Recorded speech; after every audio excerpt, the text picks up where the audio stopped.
Salam sejahtera. Yang ini paling menarik. Selepas sehari bergelar sebagai ahli Dewan Undangan Negeri di Sungai Bakap, baru sehari, belum lagi sempat kemana-mana, belum sempat menghadiri perhimpunan ataupun persidangan Dewan Undangan Negeri, sudah ahli yang berhormat baru ini, calon daripada Perikatan Nasional yaitu Abang Bidin, sudah diberikan amaran oleh netizen. Apa yang jadi? Sehingga beliau baru saja menang sudah dapat amaran. Ini amaran netizen. Kata mereka, Abang Bidin jangan lupa buat kerja. Jangan sampai waktu kempen beria-ia banyak kerja. Tapi selepas sudah menang, entah kemana pula, kata netizen. Oleh sebab itu netizen kata, buat kerja, jangan ponteng sidang Dewan Undangan Negeri pula. Netizen menasihati Abang Bidin. Seorang TikTokers, Aina Iu, memberi pesanan kepada Perikatan Nasional PN yang telah menang PRK Sungai Bakap semalam. Kata beliau, Assalamualaikum, dah menang? Dah menang ya? Wah, seronok ya. Tapi ingat sikit ya, sebab kerusi itu memang kerusi korang. Dengan kata lain, macam yang telah didebatkan di media sosial semalam, kata netizen daripada pro Pakatan Harapan, mereka kata, buat apa nak bangga kemenangan itu? Sedangkan memang kerusi itu memang milik hang, milik Perikatan Nasional. Jadi menang atau tidak, tiada bezanya untuk kerajaan perpaduan. Cuma yang bezanya dialami oleh calon Perikatan Nasional. Ya kan, betul lah. Kalau mereka menang, buat apa bangga? Memang itu kerusi mereka. Tapi kalau mereka kalah, itu memang sangat-sangat mengaibkan dan memalukan. Sebaliknya, untuk kerajaan pula, kalau PH menang, itu adalah bonus kepada Pakatan Harapan PH. Kalau tak menang pun, tak ada kesan apa-apa kepada Kerajaan Pulau Pinang dan kepada yang diterajui DAP. Kan, so apalagi kata beliau, buat kerja, jangan bagi alasan pula, nanti kata tak ada peruntukan, katanya di media sosial. Wanita itu turut pesan satu lagi perkara tentang derma. Lepas tu, yang paling sadis, jangan pula minta derma daripada pengundi-pengundi pula nanti. Kita kata nak buat pusat khidmat pula. Kalau dah ada pusat khidmat, baguslah, tapi buat kerja. Jangan ponteng sidang Dewan Undangan Negeri pula nanti ya. Itu jelah nak pesan, kata wanita itu lagi. PRK semalam menyaksikan Abdin Ismail menewaskan calon PH Dr. Johari Arifin. Bidin menang dengan memperoleh 14,489 undi, menewaskan pencabarnya. Dr. Johari yang meraih 10,222 undi, beliau menang dengan majoriti 4,367 undi.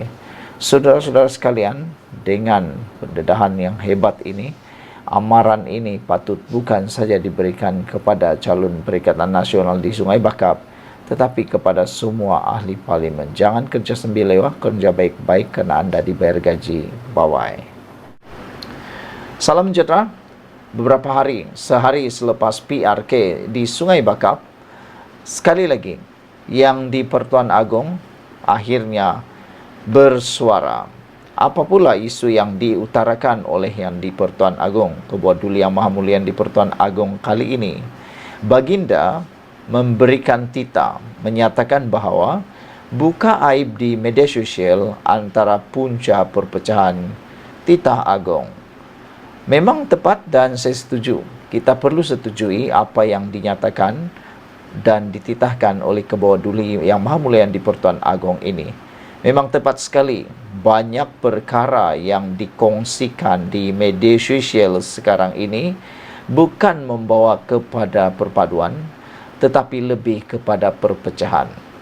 Yang paling sedih sekali ialah politik yang masuk dalam media sosial lebih banyak berunsurkan kebencian daripada pembangunan. Itu sudah terbukti kalau kita lihat sekarang, lebih banyak menghasut, lebih banyak adu domba, lebih banyak perkara yang berkemungkinan membawa kepada politik kebencian, serangan, dendam dan sebagainya, membawa kepada perpecahan. Tepatlah seperti yang dititahkan oleh Agong.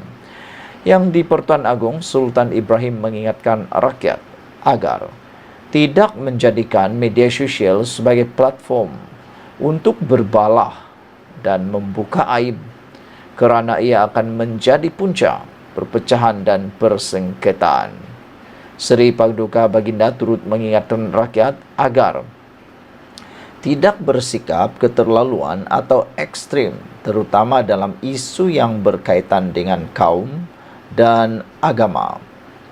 Jangan buka aib orang lain atau tularkan perkara-perkara yang memalukan, kerana ini semua akan menjadi punca perpecahan dan persengketaan, tita Sultan Ibrahim pada Majlis Sambutan Ma'al Hijrah Peringkat Kebangsaan tahun 1446 Hijriah tahun 2024 Masihi di Putrajaya. Turut berangkat Raja Permaisuri Agong Raja Zahid Shofia. Turut hadir ialah Perdana Menteri Datuk Seri Anwar Ibrahim dan isteri Datuk Seri Wan Aziza Wan Ismail, serta Menteri Jabatan Perdana Menteri Hal Ehwal Agama Datuk Seri Muhammad Naim Mokhtar.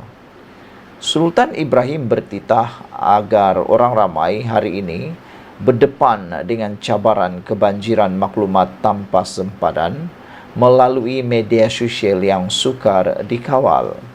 Justru Seri Paduka Baginda mengingatkan semua rakyat supaya sentiasa berhati-hati dalam menuntut ilmu agama di media sosial dan memastikan kandungan yang diperoleh adalah sahih dan berwibawa.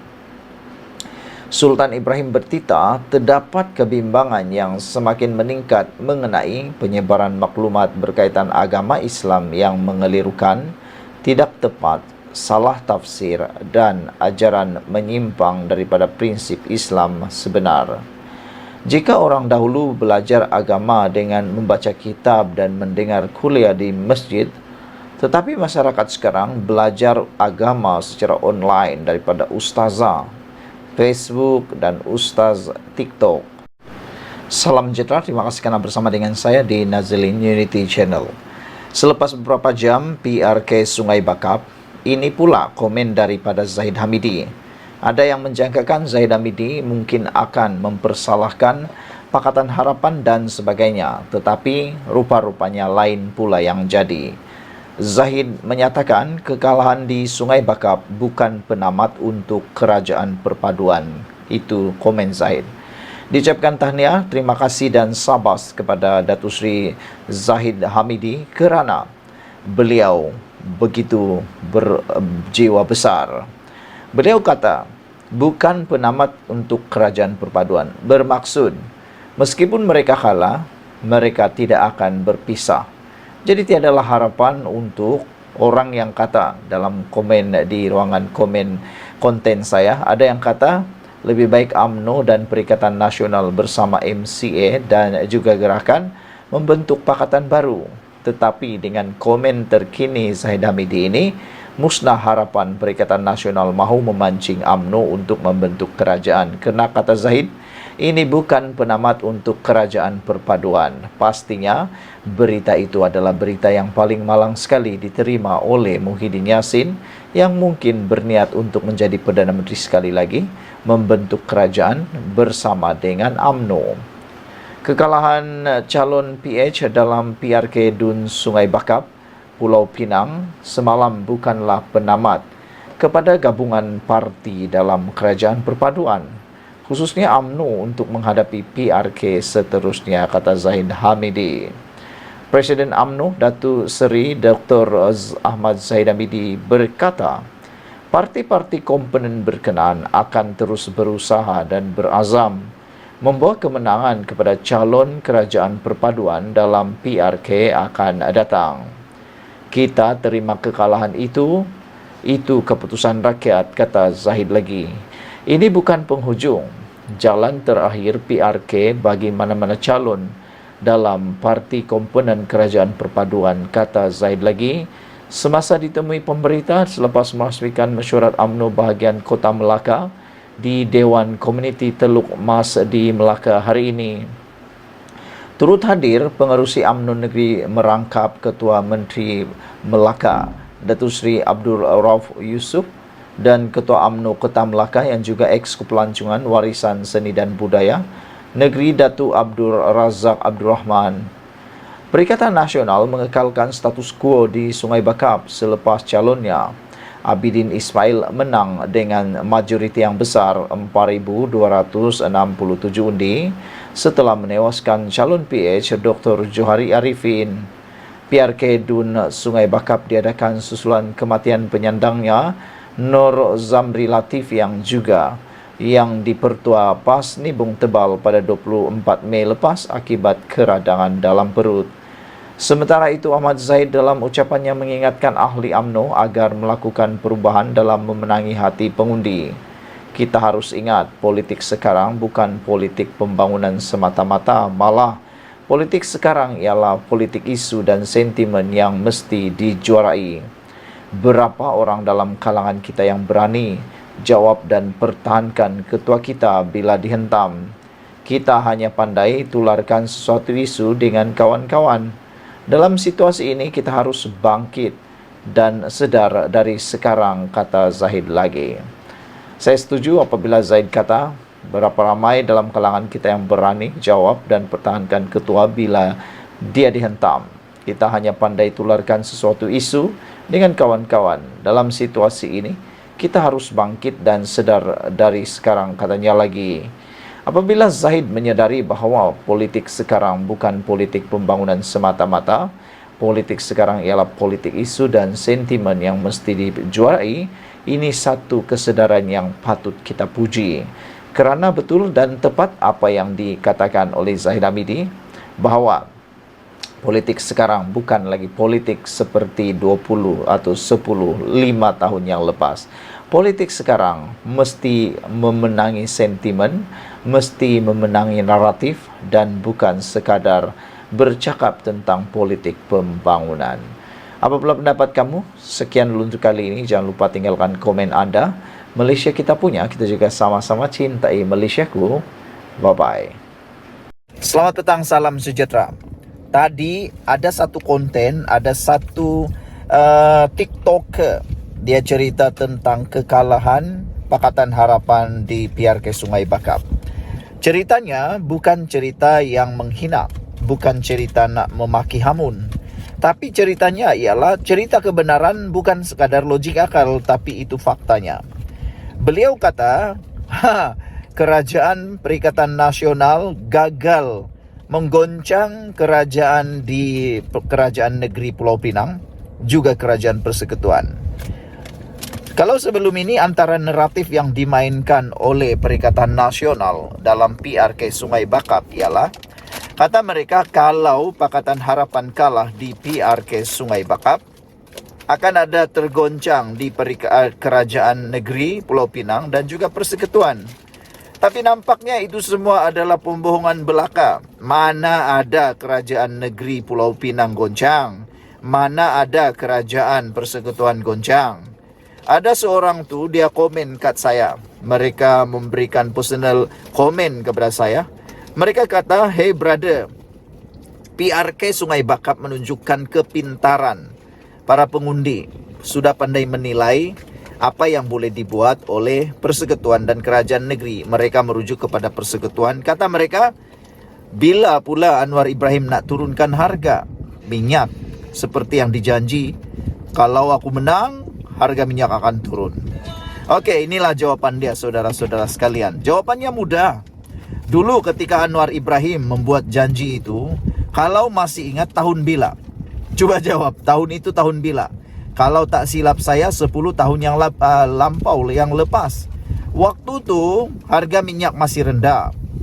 Waktu tu sepatutnya dibuat harga diturunkan, bukan sekarang. Waktu tu harga minyak sotong murah, patutnya boleh diturunkan. Dan waktu itu hutang negara belum lagi 1 triliun ringgit. Sekarang ini kalau diturunkan harga minyak dan ditambah lagi dengan janji yang anda nak konon dituntut itu, harga hutang Malaysia akan meningkat bukan sekadar 1 triliun. Silap-silap hari bulan 4 tahun 3 tahun akan datang, Malaysia akan ada hutang 2 triliun. Nak bayar macam mana? Anda jawab sendirilah. Tapi aku nak tanya jugalah kepada kawan-kawan di luar sana yang walaun-walaun sana tu yang kononnya